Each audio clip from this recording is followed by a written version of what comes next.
di Workshop KPR Intelijensia Masterpass bersama Bank Sinarmas.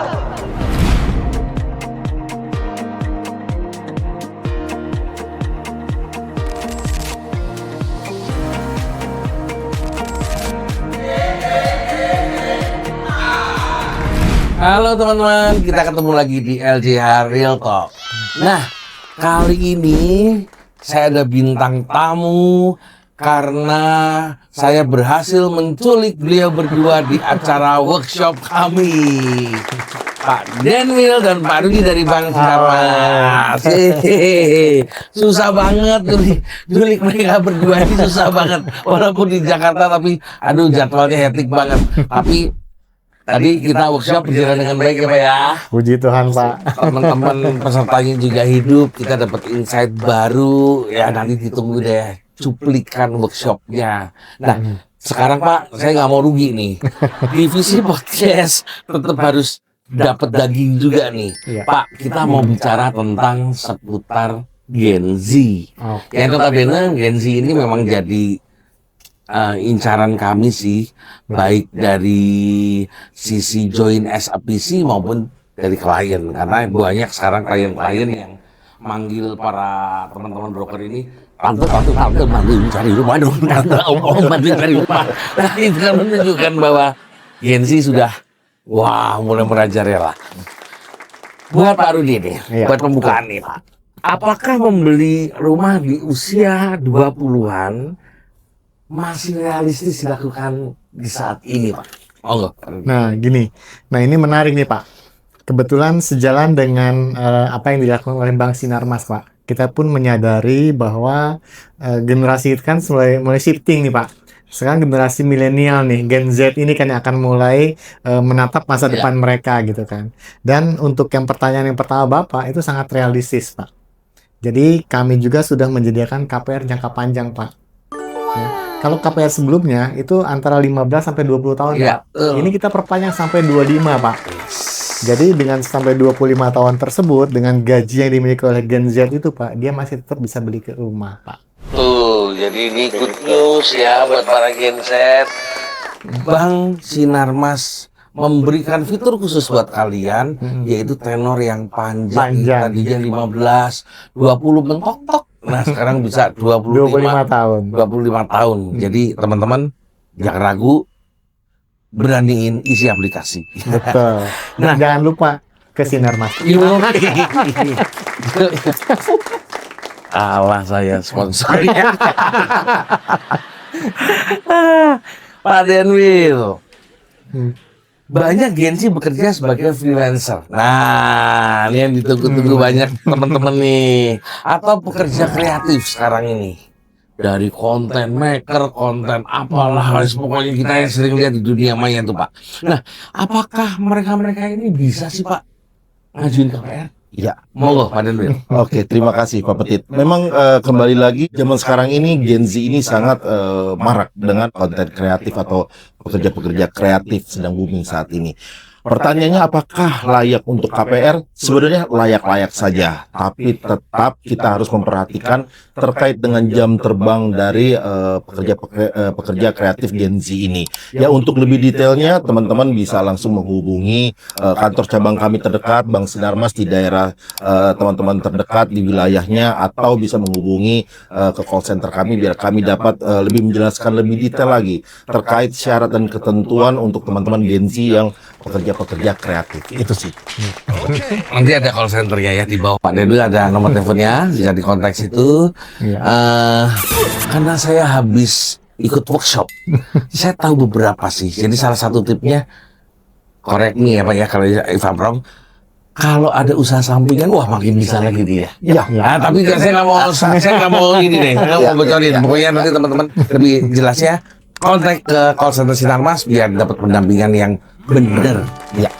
Nah, Pak yang kedua Pak Denwil, tantangan terbesar Gen Z membeli rumah saat ini nih apa sih Pak? Kalau dari sisi teman-teman perbankan, apakah niatnya, apakah kekhawatiran yang berlebihannya, atau apa? Kalau dari teman-teman perbankan, tantangan Gen Z bisa untuk beli rumah sekarang ini apa nih Pak? Oke, Pak Petit. Kalau dari kami pihak perbankan untuk saat ini kami menilai tantangan yang terbesar itu untuk Gen Z itu adalah mereka tidak berani dalam mengambil keputusan, membeli properti saat ini. Karena mereka mikirnya adalah ketika ngambil properti akan banyak biaya, akan banyak angsuran, biaya bulanan yang akan dikeluarkan dari penghasilan yang diterima oleh teman-teman di Gen Z ini. Tapi jangan khawatir karena kondisi saat ini adalah produk perbankan sangat sudah banyak fiturnya. Jadi teman-teman gak usah khawatir, tenor panjang dan biaya murah akan kami fasilitasi dari KPR Bank Sinarmas. Dan tenang aja, nggak cuma di awal, nanti begitu sering jalannya waktu, ada manuver-manuver apa, Bank Sinarmas tetap ada produk-produk lain selain KPR yang bisa ngebantu teman-teman supaya bisa develop diri Anda dan kekayaan Anda dan rumah Anda dan apapun itu ya Pak ya. Habis workshop soalnya. Pak Rudi, Pak, Ya. lebih baik menabung lebih lama atau langsung ngambil KPR ketika sudah syaratnya terpenuhi? Menurut Pak Rudi gimana nih? Betul. Nah, ini sebenarnya bukan hanya Gen Z aja ya. Saya mendapat pertanyaan hal yang sama itu dari generasi-generasi sebelumnya. Jadi saya menjelaskan sederhana. Kita ingat nggak? Kita deret hitung dan deret ukur. Ya, Yes. ya, kita deret hitung dan deret ukur. Jadi ibaratkan kata gini, kita menabung saat ini, kita mau beli rumah nih 1 miliar gitu kan. Kita nabung saat ini. Pada saat uangnya kekumpul 1 miliar, harga rumahnya sudah berapa miliar gitu. Iya, seperti itu. Jadi apakah lebih baik menabung atau langsung beli? Sepanjang syarat-syarat sudah ada dan sudah bisa kita penuhi, menurut saya lebih baik ambil KPR sih saat ini. Seperti itu.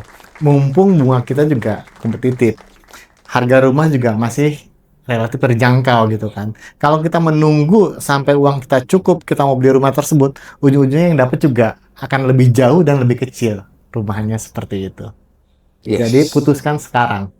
Jadi kalau Bapak Ibu siap, langsung ambil keputusan sekarang. Seperti yang Pak Denny utarakan tadi. Faktornya banyak sih Pak, antara lain juga kenaikan harga rumah itu jauh lebih signifikan daripada kenaikan bunga itu sendiri. Betul. Ya. Tapi yang diomongin Pak Rudi tadi barusan sangat simpel dan mengena banget ya, zaman kita SMA, SMP deret ukur, deret hitung tuh bener banget ya. Kenaikan yang tidak sebanding. Tidak equal. Iya, tidak equal aslinya. Jadi teman-teman jangan ragu lagi, yuk buka pelajaran SMA. Ajarin itu nanti bisa paham sendiri. Oh iya ya, berarti mendingan KPR ya. Betul. Nah, sekarang saya mau ngajak main nih Pak. Mitos atau fakta? Mitos atau fakta? Pak Rudi lagi deh. Ya. Karena ini agak berat nih Pak. Apakah harus punya gaji 2 digit?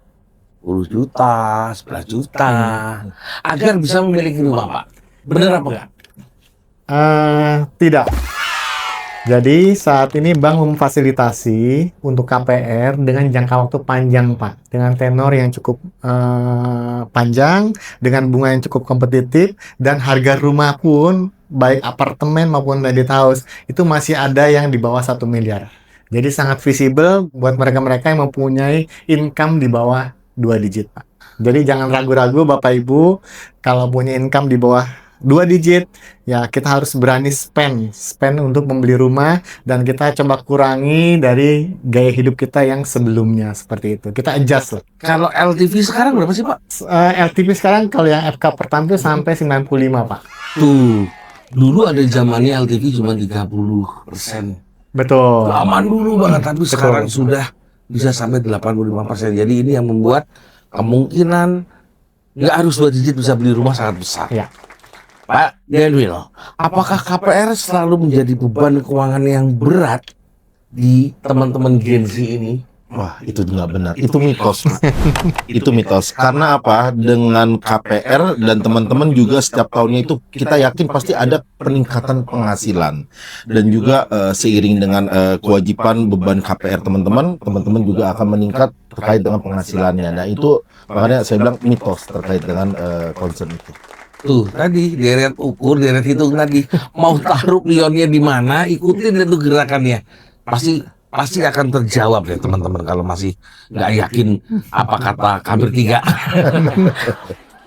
Pak Rudi, apakah membeli rumah selalu lebih baik daripada menyewa? Nah, ini saya gemes banget nih Pak sama statement kayak gini nih. Wah, mendingan sewa daripada beli. Aduh, ini jahat ya maksudnya. Itu ya nggak betul sih. Tapi saya Iya. pengen dengar dari versi teman-teman. Dan versi dari kita Pak, ini kesaksian saya sendiri Pak. Jadi saya waktu itu memutuskan untuk beli rumah, tidak menyewa Pak. Dan keputusan yang saya ambil itu sangat tepat Pak. Jadi ibaratnya gini, kalau kita beli rumah zaman itu Pak, kita memang dengan gaji yang sangat minim yang tadi di bawah 2 digit gitu kan. Tapi kita paksakan dan kita beli gitu kan. Pada saat sekarang kita bisa melihat Pak, bahwa harga yang saya beli dulu itu sekarang itu udah 10 atau 20 kali naiknya Pak. Dibanding kita sewa, uang yang kita keluarkan memang sedikit, nggak kerasa gitu kan. Tapi kan ada kewajiban setiap tahun kita sewa, kita bayar terus, tapi itu nggak pernah jadi aset kita. Jadi menurut saya lebih baik kita KPR. Kalau mau butuh rumahnya di mana, cari LJH. Asik. Ya, merugi keren lagi. Tapi jangan lupa Pak, banknya Aplikasinya resmi ya. Jadi teman-teman itu tadi singkat ya, saya coba gali apa sih yang menjadi desas-desus di luar sana, apa sih yang menjadi kekhawatiran teman-teman Gen Z untuk bisa punya rumah atau untuk melangkah lebih maju dalam memilih Ya. sewa atau beli. Ini yang jadi apa hot topic setelah akhir-akhir ini sudah coba kita jelaskan. Nah, karena waktu yang terbatas, karena Bapak ini harus meeting lagi, mungkin saya udah dapat hari ini aja sudah beruntung. Mungkin next Pak izin nanti kita undang lagi ya dari Siap. podcast, kita bahas sesuatu yang lagi trending topik di masyarakat ini apa. Ya. Kita bantu jelasin ke teman-teman ya Pak biar lebih jelas. Siap. Teman-teman terima kasih. Terima kasih, Pak. Pak Terima kasih. Daniel. Kita ketemu lagi di next podcast. LJH Real Talk bukan hanya jualan tapi kita membangun kehidupan. LJH Realty, build your future. Dapat memfilter, dapat mengetahui bahwa senjata untuk jualan ternyata bukan hanya jualan lewat pembelian properti saja, tapi Bapak Ibu bisa ada senjata lain yaitu take over dan refinansi, yang dimana Bapak Ibu bisa mendapatkan cuan-cuan lebih hanya kerja ringan. LJH Realty ini adalah brand kebanggaan, kesayangan, dan rumah kita. Semuanya ulangi di lain kata. Boleh jualan, terima kasih.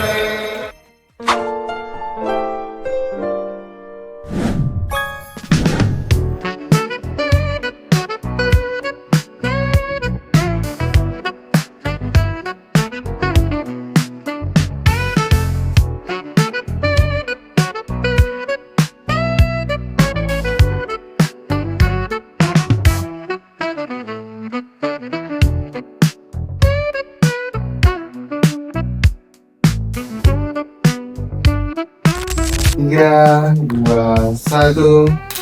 Aku habis nggak nyambung. Saya masih sanggup.